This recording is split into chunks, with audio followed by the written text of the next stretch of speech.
Ladies and gentlemen, we are live!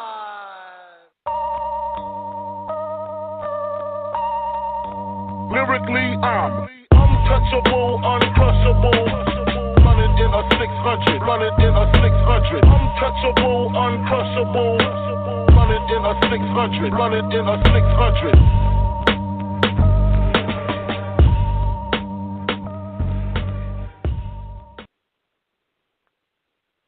Good evening, everybody. Welcome to another episode of Punch the Face Radio. I'm your host, Brandon Stubbs.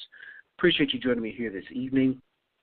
Tonight's show, we're going to talk about Jeff Horn's win here this morning down in Australia, Tevin Farmer getting screwed, Orlando Salido retiring, and then not so much today, and the return of Tyson Fury. Excuse me. But you can be a part of the show by calling in at area code 929-477-3165. And as well, you can tweet me throughout the show with Brandon P2TF. But we're going to start off the show talking some Guillermo Rigondeaux versus Vasily Lomachenko. It was a big fight we were all looking forward to here this past weekend, and it didn't quite live up to what we thought it was going to be.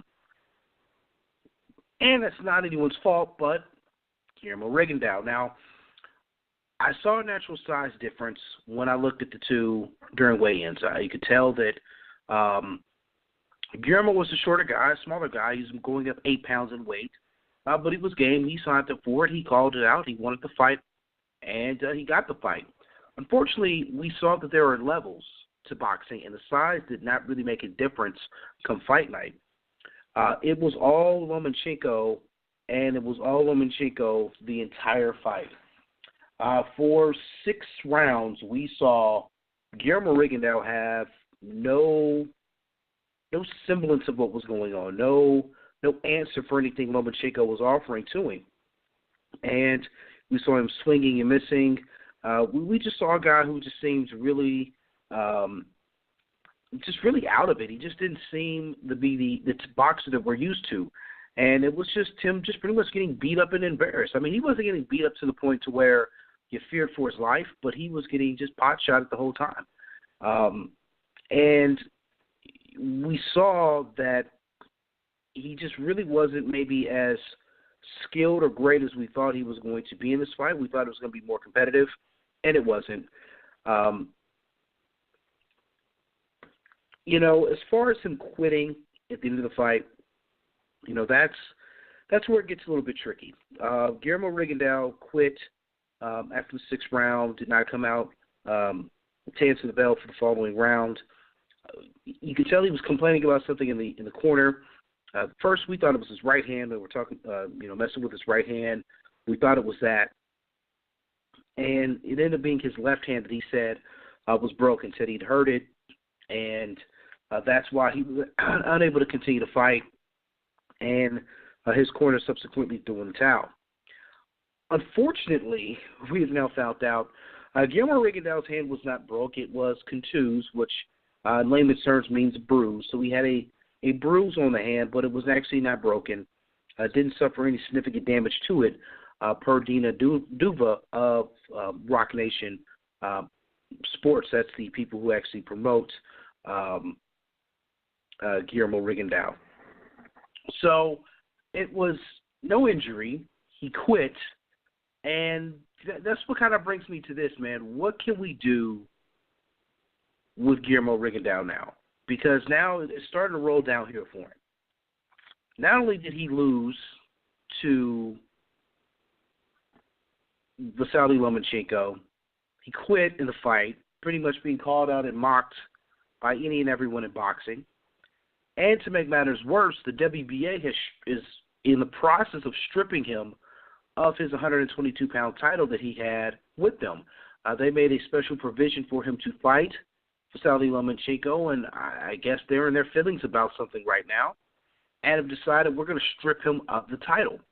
Crazy to think that they're going to do that, but it's boxing. They're going to do that. So right now, Guillermo Rigondeaux, he's got to be like the most saddest guy in boxing. Your social media talked all that shit about you're going to go in and beat Vasily Lomachenko. They talked a lot of smack, and the effort he put forward on Saturday night was borderline pathetic. Let me just call it what it was. I mean, it was one of those things to where he knew he was being outclassed, and he just wanted a way out. And you could tell that in the fight, and he just flat out quit. He claimed injury and then quit. There's nothing more than that. Now, we've had fighters who have, we've had fighters who have fought and have fought injury. We saw it the week before Miguel Cotto, who fought the last 5 to 4 rounds of his final career bout with a torn bicep. So it's not one of those things where we've seen fighters fight with injuries before. You have 2 hands for a reason. If one's broke, you use the other. And that's something Guillermo Rigondeaux wasn't daring to be great on Saturday night. So I can't feel much compassion for him. I can't. And I said this, and I tweeted this, and I meant this. I don't want to see him again on television or have his name brought up anytime soon, because what he showed Saturday night was nothing. He showed me nothing to where I can say, you know what, he gave it a valid effort. Let's give him another try. Let's give him another fight. No, he did nothing. He did nothing to reward any television network to want to pay him to appear on their network to fight anyone. And now that he's going to be possibly minus his belt, it's really going to be pointless to have him. So, Guillermo Rigondeaux has painted himself in a corner. He did that through his social media feed and through his efforts here on Saturday night. So I don't feel bad for him in that aspect.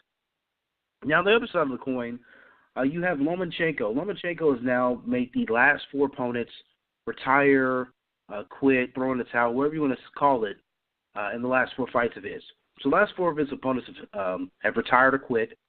That includes the likes of Nicholas Walters, Rigondeaux this past weekend, and Jason Sosa as well. So, I mean, he's had 4 opponents. He's been able to make all of those not want to come out and continue fighting him, which leads you to wonder what in the world's next for him.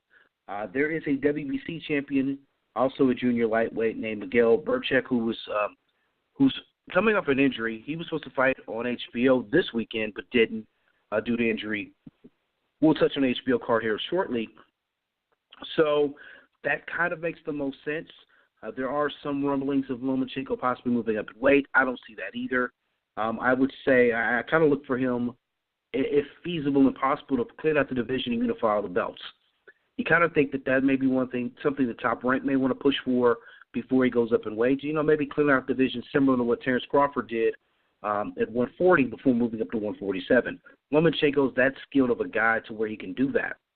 Now, on the other hand as well with Lomachenko showed that he can bring in the ratings. He had the second highest rating fight card on Top Rank on ESPN next to the first card they did, which was Manny Pacquiao versus Jeff Horn.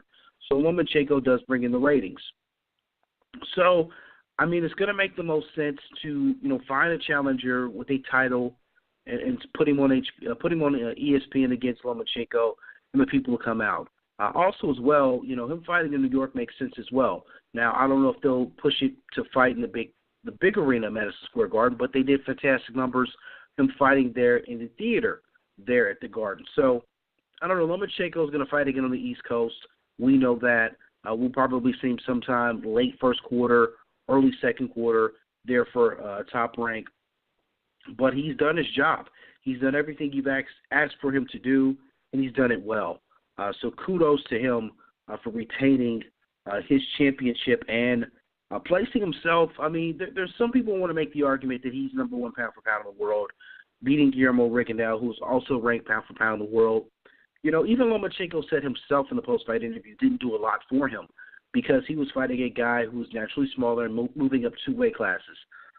For him acknowledging that in itself, I got a ton of respect for him. This was a fight that, it was a name fight for Lomachenko. It has a name to his resume, but in the grand scheme of things in regards to his career, his placement amongst pound for pound and in his division, it did nothing for him. And he even acknowledged that. So, kudos to him for acknowledging that. As far as where he is pound for pound for me, I have him number 2 still behind Terrence Crawford. Crawford cleaned out his division. Crawford has just maintained that. And I think, a lot of people saying, Well, Crawford's best win is still Victor Postal. That's still a pretty good win there on your resume. And doing what he did and the way that he did it over the last 16 months or so in regards to the 140-pound division, you got to have nothing but respect for that. So, Lomachenko's 2 behind him. And as far as the rest of the pound-for-pound goes, it's a crapshoot. But those 2 guys are clearly the 2 best fighters in the world pound-for-pound that we have. We do have a caller who's calling in here to the show. And hopefully we won't have any technical difficulties and bring him on. So caller, you're live here on Punch the Face Radio. Caller, are you there? Hello? All right, well, they didn't answer, so we'll move on. So, also on the ESPN card, you had 2 of the prospects for Top Rank. You had Shakur Stevens. You had Matthew Conlon. Shakur looked great, I thought. He showed some pop, set down on his punches, threw with a lot of conviction. He ended up getting a stoppage win. Conlon went out. He ended up getting a unanimous decision. He was overmatching his opponent, but I didn't see a lot of power pop that I like to see from fighters from Conlon. But, they're still doing what they plan on doing with these 2. They're still bringing them along slow and slowly cultivating them to being the fighters that they want them to be. So, also on the undercards, you had Brian Jennings. He won his heavyweight bout. He was the opening bout of the night. He definitely felt some kind of way about that. He's wanting to get bigger fights going forward. They're in the heavyweight division. Don't know how that's going to work out for him and Top Rank, but it's kind of a wait-and-see approach right now for him in the heavyweight division as far as who's there, who he can fight, who's a legitimate opponent for him, and who Top Rank can fight for him for that matter. And also you had, I'm forgetting the gentleman's name, Diaz, who won his bout as well there on the undercard. He was kind of also facing a overmatched opponent. So, all in all, the Top Rank card wasn't horrible. It also wasn't great. It wasn't one of those things to where I was, running to catch and see. Lomachenko Rigondeaux kind of ended the way I thought it would end, but not him quitting. But all in all, I'm glad the fight happened. Despite what Guillermo Rigondeaux's Twitter feed told me that they would still talk, their Twitter feed has been mighty quiet in the days that have passed. Now, we're going on 4 days since the fight, and that is a mighty quiet Twitter feed from Guillermo Rigondeaux. So go figure. So, you also had 130-pounders fighting on HBO across the country in Las Vegas. The main event saw Orlando Salido fighting Mickey Roman. Now, Salido had some weight issues before the day of the weigh-in. Had to cut and didn't really look good cutting the weight, and he looked old come fight night. Now, keep in mind, Salido is 37 years old. Keep in mind, he is a guy who has fought over 50 career fights. He's been in a ton of wars, a ton of great fights, and you kind of wonder at what juncture was he going to get old, because we see it with every fighter. You just get old overnight. No one defeats Father Time in boxing. It just doesn't happen. No one beats it. And unfortunately, Salido just looked sluggish. He looked bad the whole fight, and he ended up getting KO'd by Mickey Roman in the 9th round. Now, after the fight, he had, announced his retirement, and pretty much said, it's all caught up to him. All the wars and everything had finally caught up to him, and he decided that enough was enough. He was retiring. So, everyone accepted that. We thought that was the situation, the case. And now today, he has said, no, he's not retiring. He had said that he had, once he got home and he kind of reflected on some things, he thought the weight was the biggest problem going into the fight, that he came into camp the heaviest he'd ever came in his career, and he just kind of needs to restructure some things and redo some things. So he is not done yet. He is not planning on retiring yet. I'm kind of on the fence on that one. If you're talking retirement before you fight, that's not good. If you're talking retirement after you fight, that's not good. That shows that you mentally have a foot out the door. The thing is, though, if he's saying he acknowledges the reasons why he lost and why he thought he lost, and he wants another crack at it, I can give him the benefit of the doubt. And like he said also, that it was the heat of the moment after the fight. His emotions were the best of him. That's when he made the comments he made in regards to being ready to retire. So I'm not going to too much knock him for that. If that was his real intentions, if that was the case, that he was just, the emotions were the best of him. All right, I'll give him a pass there. I won't mock him too much for that. But I really wonder with something like that, if you're already thinking it and what have you, what does he have left? Orlando Salido doesn't have anything he needs to prove to anyone in boxing. He has went out and he has fought great fights. As far as I'm concerned, he's a legend in my book for putting Juan Manuel Lopez out twice. So, him doing that twice for me is good enough. He can retire and he's going to be in a good spot. But, if he still wants to carry on and still continue to do this, have at it. We'll see. I'm not 100% convinced about this return and about him planning to fight again in 2018, but we'll see. So, but either way it goes, if he does fight again, best of luck. And if we have seen him fight for the last time, salute to him for giving all that he did in the ring for us. Now, also on the card was a guy, I'll touch on this one first. It was Tevin Farmer. Tevin Farmer was challenging for a vacant IBF super featherweight title. Now, in Tevin Farmer's case, a lot of us thought he had won the fight. But judges saw it different. He ended up losing a split decision to Kenichi Awagai, or however you enunciate it, and I'm horrible with these international names. He ended up losing a split decision in a fight that pretty much all of us who had watched and all of us who were watching on social media thought that he had won and thought he did more than enough to win.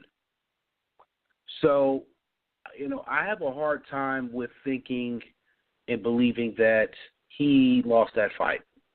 It's a shame that he got screwed on the cards. Some thought he didn't press the action enough. Some said he wasn't aggressive enough. But I thought he did enough to win. I thought he did more than enough to win. Those back rounds and what have you, I thought he at least had a 3 to 4 round cushion, truth be told. But he ended up losing a split decision, which is a shame.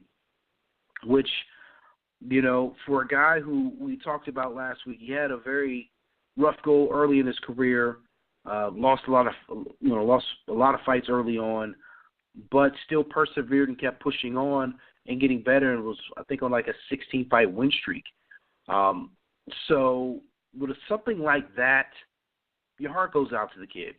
And, our reports are that he was just completely and utterly heartbroken behind getting subsequently screwed there with the there in the fight. So it's a shame, it's sad, and unfortunately this is boxing. This is what we see time and time again in boxing. We see too many guys get holes on the card. But, also in the same token, you'll have people say, this is why you don't put it in the judge's hands. I get it, but I also think as well that, Farmer did enough to win. Also on the card as well, another super featherweight, Francisco Vargas. He came back and from losing his first career bout to winning a fight via TKO against Stephen Smith. Stephen Smith, if you hadn't seen the pick, subsequently got his ear destroyed. His right ear was left. I want to say it was his left ear. Subsequently, was tearing off of his head. It was tearing off his head. It was also split, so he did have a cartilage tear. He did get it repaired and sewn back on. All signs indicate that after some time of recovery, that is going to be fine. It's going to heal. It's going to heal. He's not going to lose his ear, which is a good thing. Everybody needs both ears.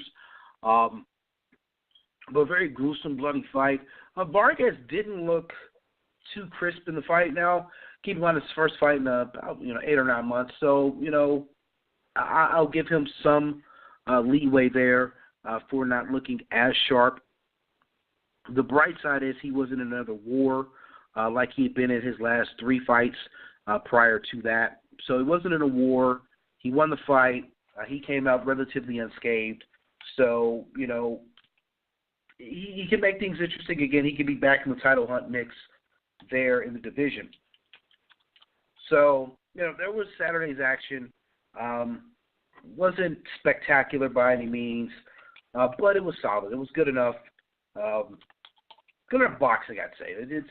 It wasn't great, wasn't horrible, but it is what it is in regards to that. So this weekend, I think we're going to deliver, and I think we're going to have some great fights here this weekend. Or maybe really one good fight this weekend. That is going to be headlined in Canada by Billy Joe Saunders versus David Lemieux. Now, this is a fight that for Saunders middleweight championship, and you got to give Saunders a ton of credit. Saunders is willing to come across the country, across the pond, to a foreign country, and defend his championship. He's going to go on the road, defend his title against David Lemieux in David Lemieux's home country. So, again, you got to really respect that because not a lot of fighters, for starters, are willing to travel, to travel to a foreign country, and then travel to a foreign country to defend their championship. It just doesn't happen. Billy Joe Saunders is stepping up and willing to do that. Now, this is going to be his first fight outside of England in his career, and he's going to be doing it in Canada against David Lemieux. So kudos to him for that. Now, I had the pleasure of being on a conference call with these two gentlemen here yesterday, and needless to say, it was a very interesting conversation that these two were having. I'll honestly say this. I couldn't understand much of what David Lemieux was saying. Let me start there. That's not a knock against Canadians. I just literally couldn't understand much of anything he was saying. The connections were bad. There was a lot of reverb throughout the conference call. So not anyone's fault, but the connection. One thing that I did hear David Lemieux say was something about he was going to punch Saunders in his mouth. He also said something to the extent of Saunders is going to be laying on his back. But Billy Joe, and I really think American fans are going to take to him. He was really, really vocal, and, he made fun of David Lemieux's short legs, made fun of David Lemieux getting a small purse, and what have you. So I really enjoyed listening to him talk smack to David Lemieux there on the conference call, and really, kind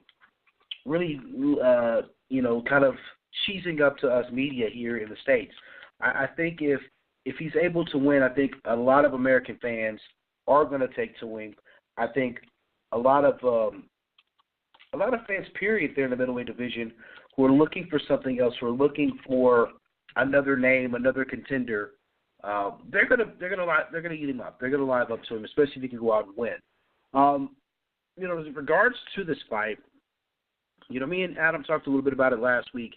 I like Saunders for the long haul in this, and what I mean by that is, I believe that Saunders is the more smooth, accurate boxer of the two. He's kind of, as they kept on referring to him in the conference call, as a slick puncher that David Lemieux's not really used to. He's used to guys kind of being a little bit more broadish, more brutish there inside the ring. And Saunders has dealt with that in some fights, so he knows how to deal with that. But this could be an adjustment for David Lemieux. The thing is, though, like I said, it's the long haul. It's going to be interesting to see if David Lemieux can get him out within the first 4 rounds. I've seen this, and I've seen a pattern in every David Lemieux fight, is that if you get past so many rounds with David Lemieux, he starts to gas. And once he starts gassing, it's a wrap. I mean, he kind of becomes one-dimensional. He kind of becomes very come forward. His defense lacks, and he gets whacked and he gets knocked and he gets hurt. We saw that when he fought Canelo. Excuse me, when he fought Triple G. Excuse me. We saw in the Triple G fight that once that happens, those holes open up. He's susceptible to get punched and get knocked out or knocked down. So Saunders doesn't have fight-changing power, but he's accurate. So what I see happening is if David Lemieux can't get him out early on, you're going to see Saunders just kind of, paddle away at him and pick away at him and break him down. Now, I think he's going to break him down enough to where possibly, the 10th, 11th round, Lemieux's going to be so beat up and so tired and so gassed that Saunders may be able to get him out of there. But for Saunders, it's going to be important for him to survive those first 4 rounds. And if he can do that, he's got a chance to actually win the fight. So, that's the thing. You've got to be able to maintain and get past those first 4 rounds with David Lemieux. If you can do that, you can fight and you can beat him. So that's where that's at in regards to that. So my official pick is Billy Joe Saunders if he can survive those first 4 rounds. So, but that's it. That's what I think about that fight in itself. Now, also on the card is another 2 interesting fights. Antoine Douglas versus Gary O'Sullivan. It's going to be pretty much for a WBO middleweight championship. I wouldn't say a title eliminators for the Intercontinental middleweight title. Some titles they're pretty much making up. Whatever.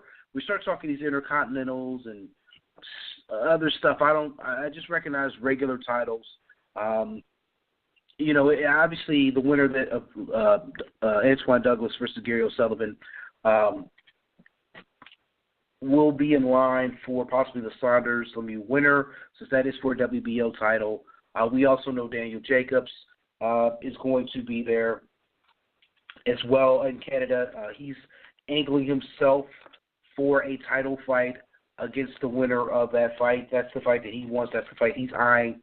But as well, it was very interesting on the conference call that when asked about, fighting either one of these guys, whether it be Canelo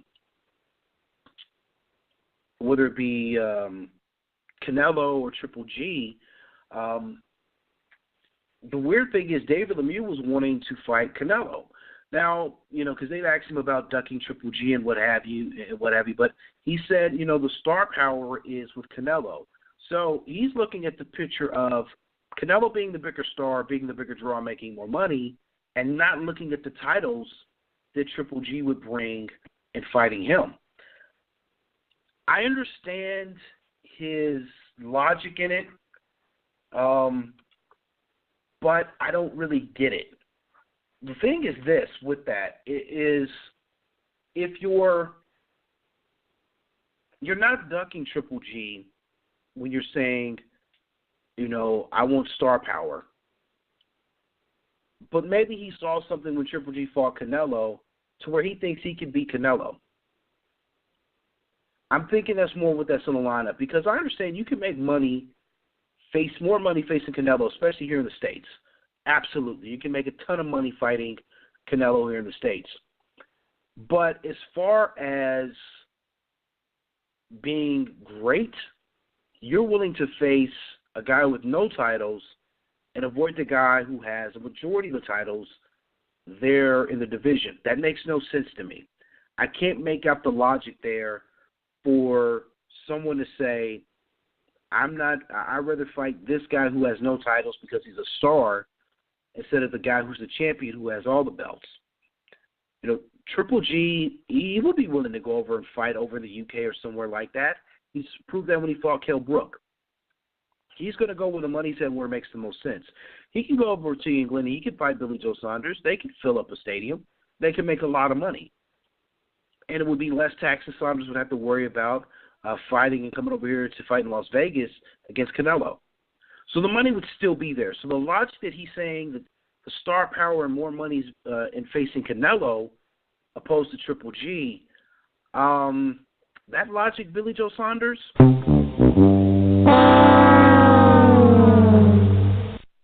I'm not feeling that, man. It sounds like you're ducking Triple G again. Unfortunately for you, that sounds like Canelo and Triple G, the rematch is getting finalized, and that fight's going to happen here in 2018, to where they may not even be an option for you. So, I get it. I understand it, but nah, not a good look to call out a guy with no titles, saying he's the bigger star, instead of wanting to unify the middleweight division. Not a good look, Billy Joe Saunders, not a good look. So also on the HBO card, like I said, you have Antoine Douglas versus Gary O'Sullivan. You have another fighter who's going to be fighting for again in 6 weeks. Cletus Selden. He fought here last month on HBO. They ate him up when he fought on the Luis Arza, Daniel Jacobs undercard here on November the 11th. He is now back here this weekend fighting Yves Ulysses Jr. He's a prospect out of Canada. So Cletus is going to go up to Canada and fight him. He's really trying to make a name for himself in the super lightweight division as well. He wants to make a name. He wants to show that he is a true force to be reckoned with there at 140. He wants to fight for some of those titles that have been vacated since Terrence Crawford has left.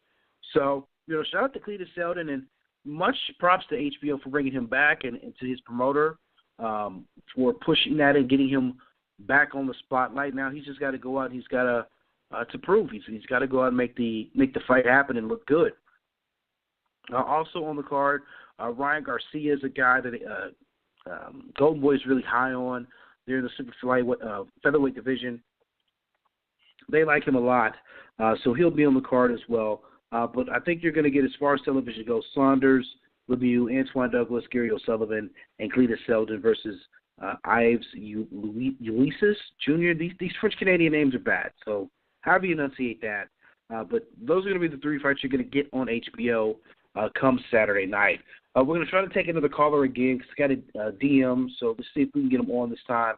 So let's try this again. Caller, you're live here on Punch to the Face Radio. Hello, yeah, can you hear me? I can hear you. Yes, how's it going, Brandon? It's going all right, man. How you doing? Yeah, I'm good. Just wanted to call in. I've seen a lot of issues with a couple of stuff, with the pound-for-pound rankings, and I've seen it. I'll say one thing. I've seen a very good video, and I think the pound-for-pound rankings are subjective. Is no clear-cut pound-for-pound number one fighter at the minute, in my opinion. I think you could probably make an argument for Lomachenko, Golovkin, or Crawford in any order. I don't rate Crawford as the number one. I know many do, and I've seen the reasons why many think he's number one. I think you got to take into consideration he's a unified champion. He's also defended his belt numerous times. Now, I think the key thing here is with Golovkin, I'd put him as number one because I think unifying the belts and being the number one middleweight for a long time, I think is important, but I think what Crawford has over Golovkin is he's also fought in many other weight classes, which I think if Golovkin does manage to clean up the middleweight belts, say if he gets that rematch and manages to fight the winner out of Saunders and Lemieux down the line and collects the other belt and is the lineal champion, I think he needs to move up. With Lomachenko, I was on Steve Kim's show the other day, and we had a caller saying he should be moving up to 4-7. So I see people that already are trying to give him because he looks so good against Rigo, want him to move up where he will have a bit more than he could chew. I think Lomachenko needs to stay at 130 and try and unify at least one division. I think down the line he should move up to 135, and maybe then you can make a proper argument he's the number one pound-for-pound fighter. At this minute, I think it's still very subjective. I think he hasn't done a couple of stuff that Crawford and Golovkin have done. Crawford has unified the 140 division, so he's got something that Golovkin hasn't done. He's got all the belts in one division, and he's also fought won titles in a couple of weight classes. The only thing I'd say about Crawford is he needs a Spence or a Thurman, or he needs to do something at 147, which would stamp his authority. So at this moment, I'd say pound for pound is subjective. I mean, with any kind of list that you have any sort of rankings on, it's always going to be subjective. I think right now, with Andre Ward retiring and Floyd Mayweather being doing whatever he's doing, when you remove those two guys that would be clear-cut number ones, everything else is going to be a toss-up in the air. I mean, when you mention those three names, Crawford, Triple G, and Lomachenko, there's really no bad argument for either three of those being number one. It's a toss-up, but if you have anybody beyond those three, that's where I'm going to kind of look at you a little sideways. But I believe that, with all rankings and everything, it's always going to be subjective. There's always going to be some question about that. Now, hopefully we have a lot more clarity to it come 2018 with all three of these guys hopefully being in action and fighting formidable opponents there in their respective weight classes. The problem is for Spence is going to be, can he get any other champions to fight him since they're promoted by Al Heyman? For Triple G, is he going to be able to get another bout besides Canelo before the year is out if they're not going to fight until May? For Lomachenko, if he continues to dust off the competition, is it going to be too much for him to move up in weight? So all three of these guys have their own question marks in regards to what's going to be their next step to claim that ranking as being number one.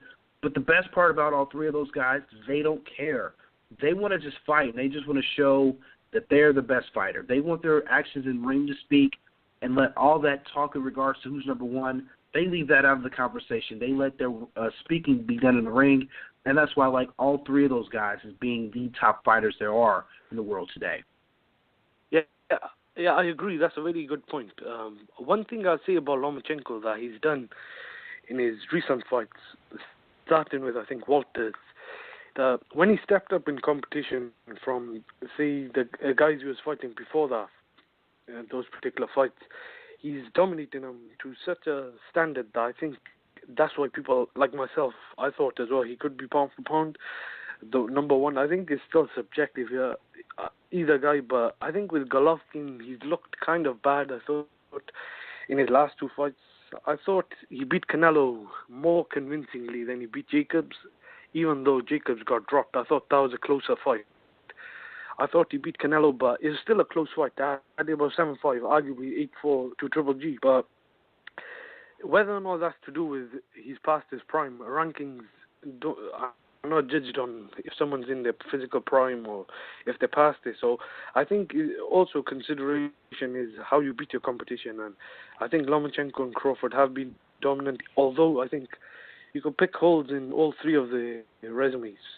If you compare it back to even with Crawford, I think his probably best win I'd rate is probably over Gamboa. Now, Gamboa was really small.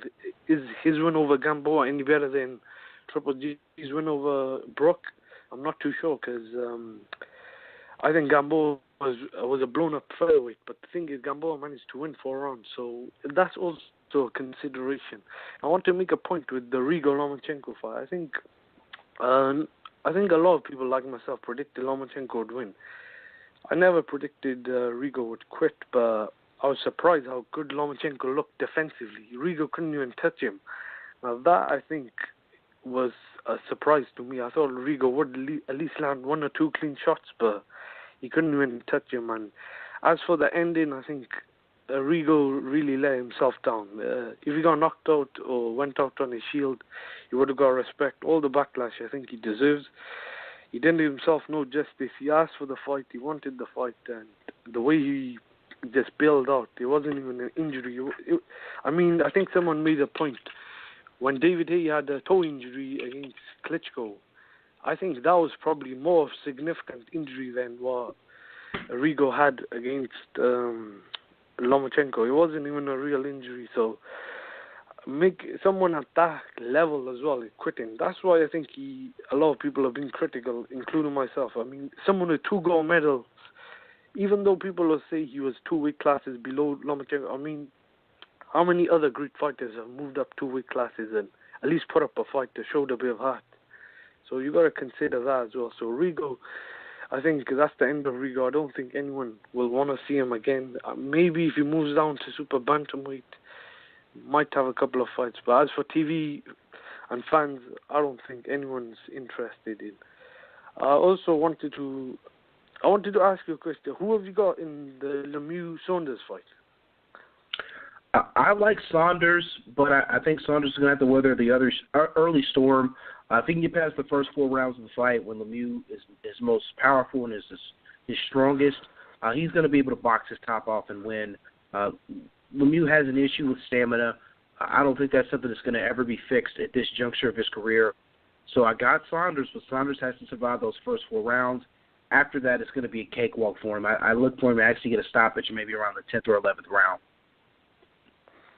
See, now, I'm not too sure because I've been on various other podcasts, on BD's podcast, and I think it's Splitty, and first when the fight got made, I was saying Lemieux will walk through him. Now, when I've sat down about it, I thought Saunders. But considering everything, I think I still got Lemieux. It's a 50-50 fight. I'm edging towards Lemieux. I just think Saunders' inactivity, the fact he hasn't really fought a real puncher since, I think, the Eubank fight. I mean, the last couple of guys weren't really punchers, and I thought he didn't look really great against Avakov and Willie Monroe. I mean, you can't make an argument the styles are different, but Saunders did not look great. He won maybe 7-5 against Avakov, or arguably lost, a lot of people thought, or was a draw. And against Monroe, also I thought was a competitive fight, even though Monroe looked really bad as well. They both looked bad, but I thought Saunders' inactivity is going to play a part. He hasn't really fought good competition, and Lemieux, I think, in that time, even though he lost to Golovkin, and I think a lot of people are reading too much into that fight and the Rubio fight, which both fights were really a while back. That was in 2014, which I think since then Saunders hasn't really fought anyone. He's been inactive and he's taken long spells out.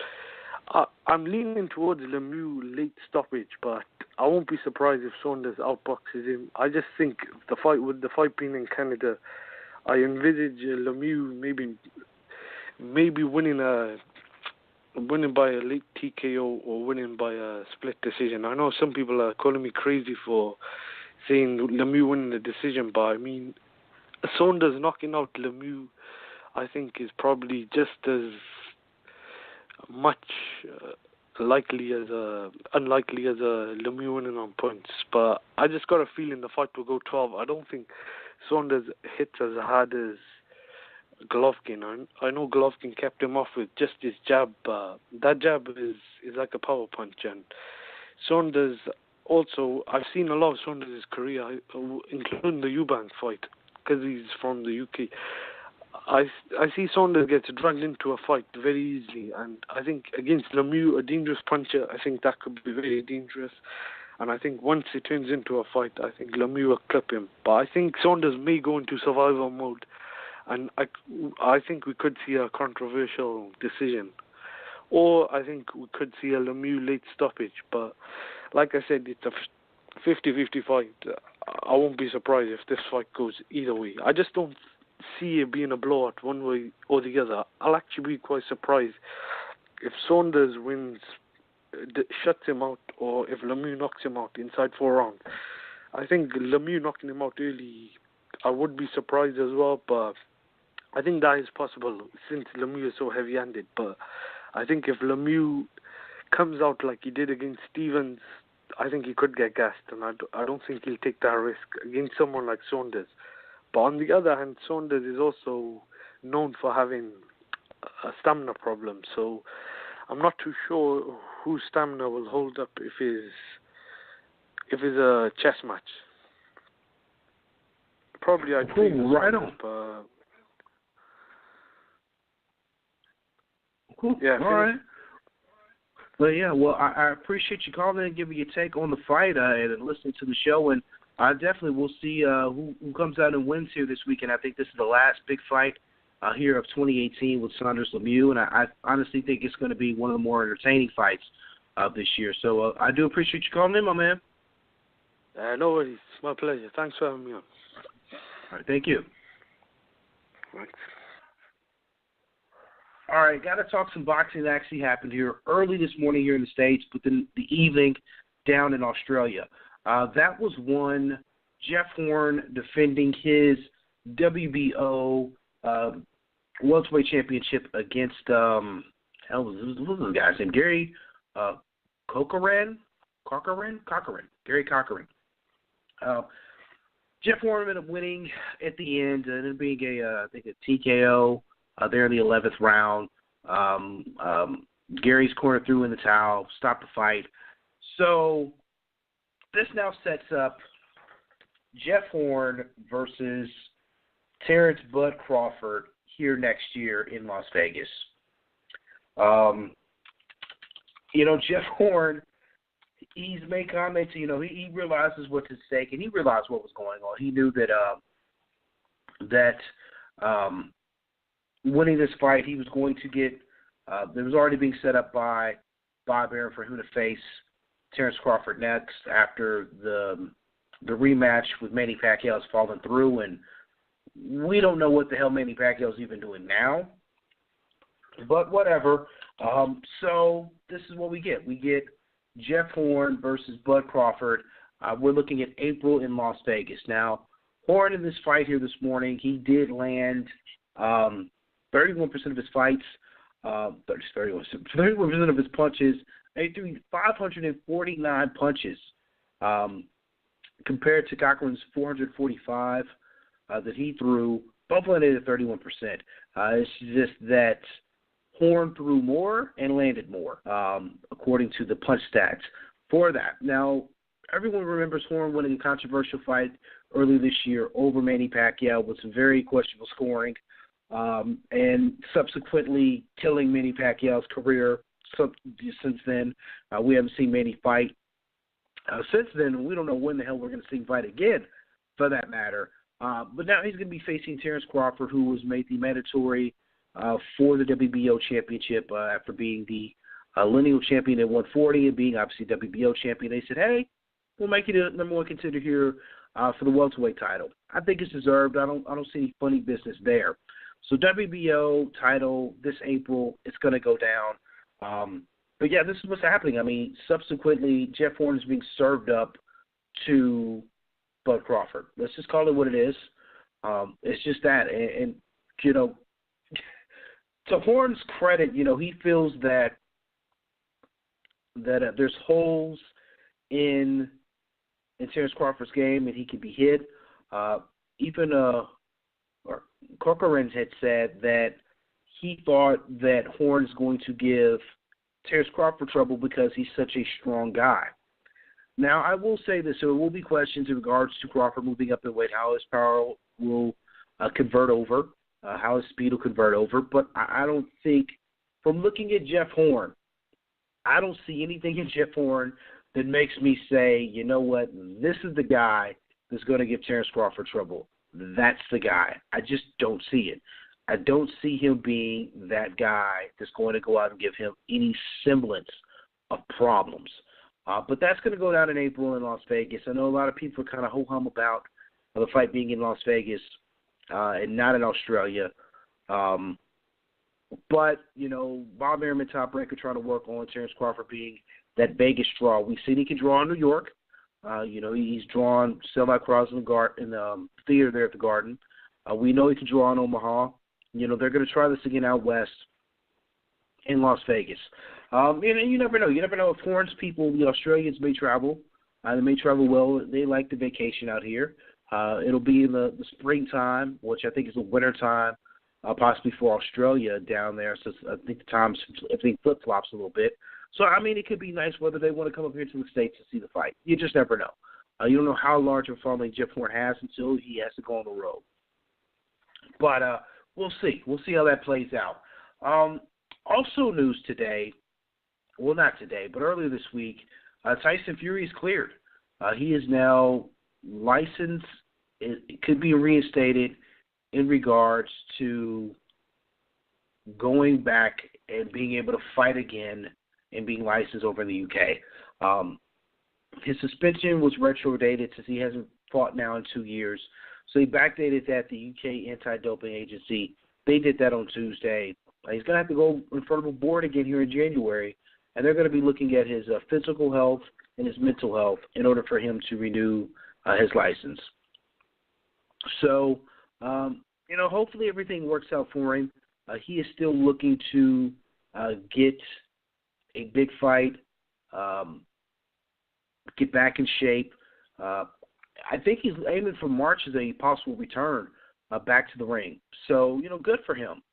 Good for him. Hopefully he can stay mentally and physically healthy, and this can get done to where we can have him back because the heavyweight division needs him. Let's face it. When he's not around, it's kind of boring, and he could be the biggest challenger to Anthony Joshua and Deontay Wilder besides each other. So you add him in the mix. The heavyweight division can get real interesting here in 2018. I think it's going to be smart for him not to take a huge opponent right off the bat. It's going to be important for him to kind of maybe take a soft touch for that first fight, and once he does that, he'll be fine. So, best of luck to him. Like I said, I hope to see him back. He's good for boxing. We do need him here in the sport. So, let's see what else here.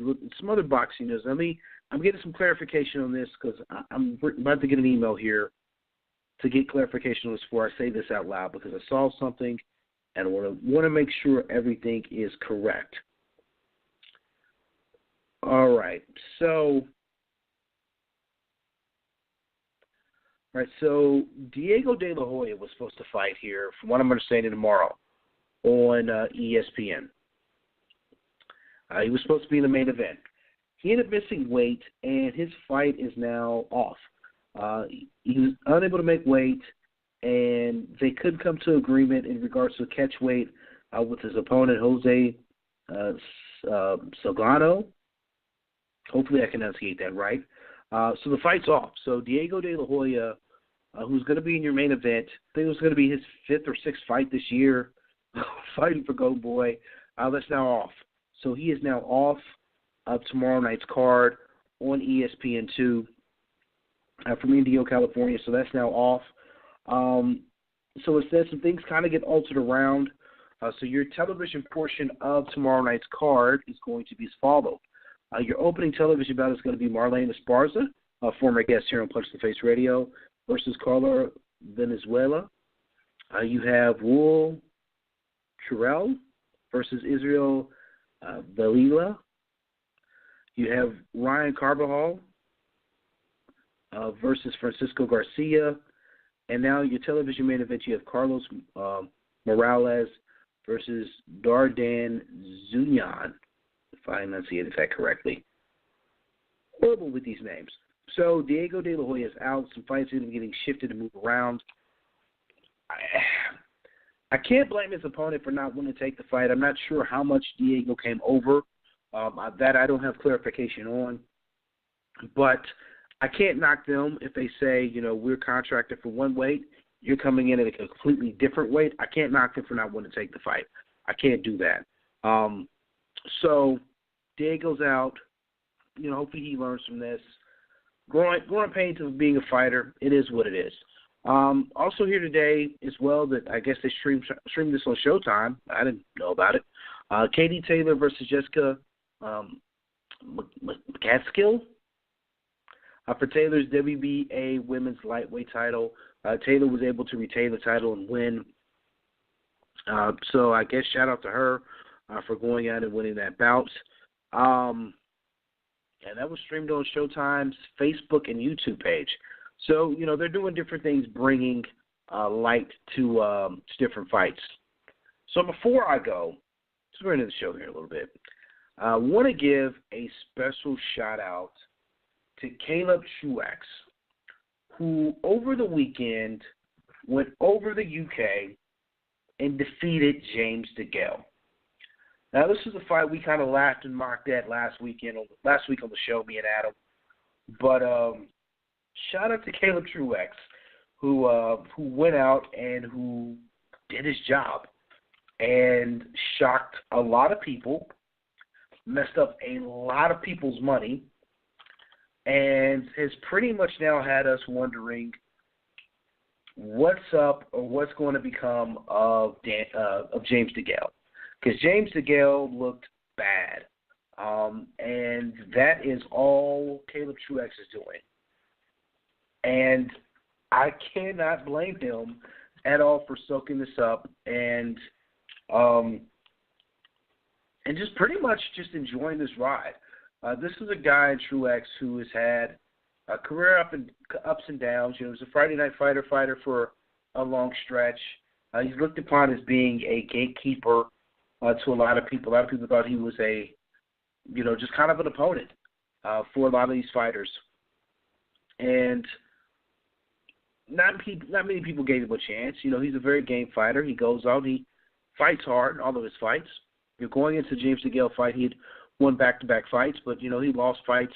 I mean, his L's aren't horrible L's. I mean, they're Jermaine Taylor, Daniel Jacobs, and Anthony Durrell. I mean, those are his 3 losses. He also holds a draw on his record as well, 2 draws on his record, And one of those is, they're questionable draws. One's a split decision draw.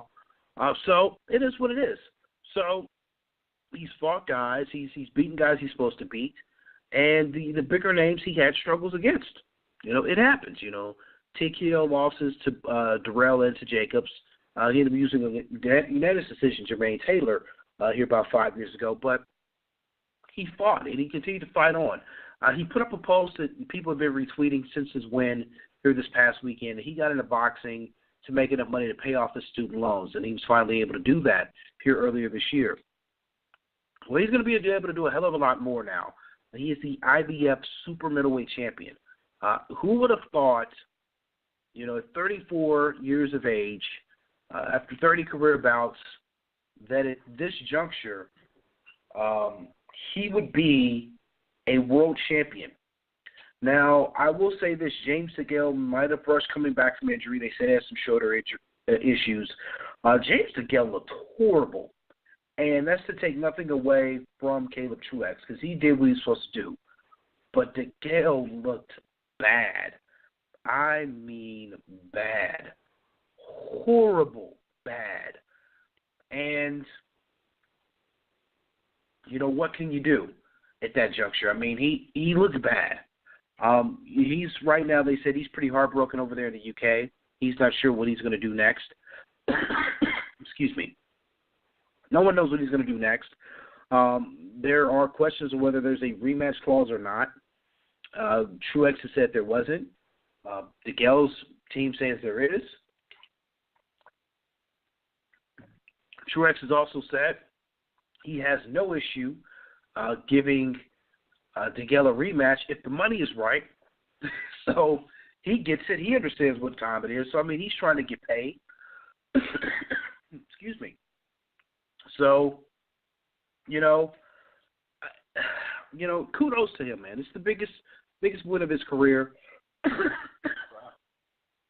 And, let him have his victory lap. Let him enjoy this time.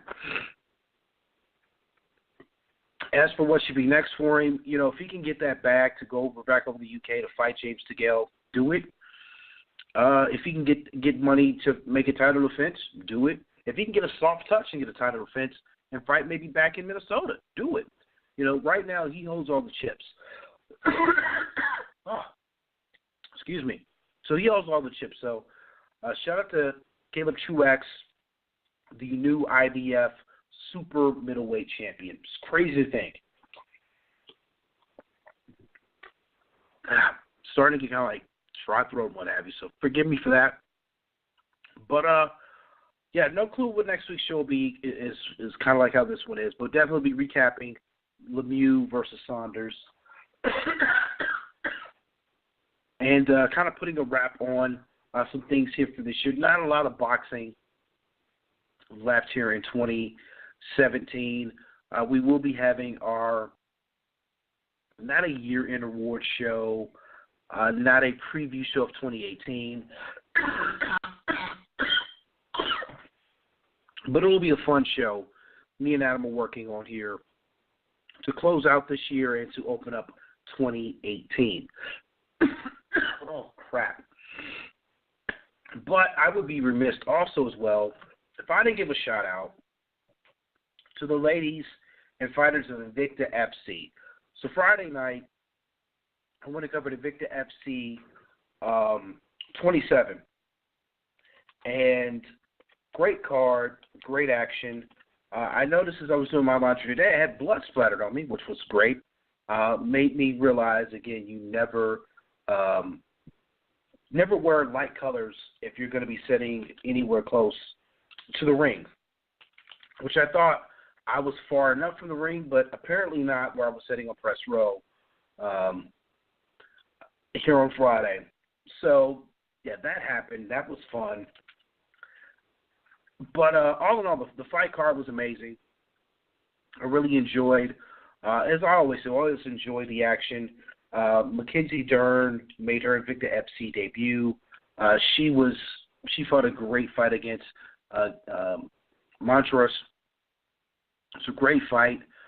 Dern definitely showed that she can strike, and I think that was something a lot of us had questions about. Was her striking ability. We also saw Jennifer Meyer retain her championship. I want to say I don't forget what weight class Jennifer Meyer's in. Forgive me. Excuse me. Her flyweight title. So her retain her flyweight title. You know, she's the best there is right now in the flyweight division. Let's just call it what it is. A great fight that ended up being a bloodbath and definitely kind of stole the show was Janasia Moradina versus Kimber Novas. Novas took the fight 2 weeks' notice, got her nose broke up, bled, kept going, kept fighting, kept going, showed tremendous heart, loved her ability to just fight through everything. So shout out to her.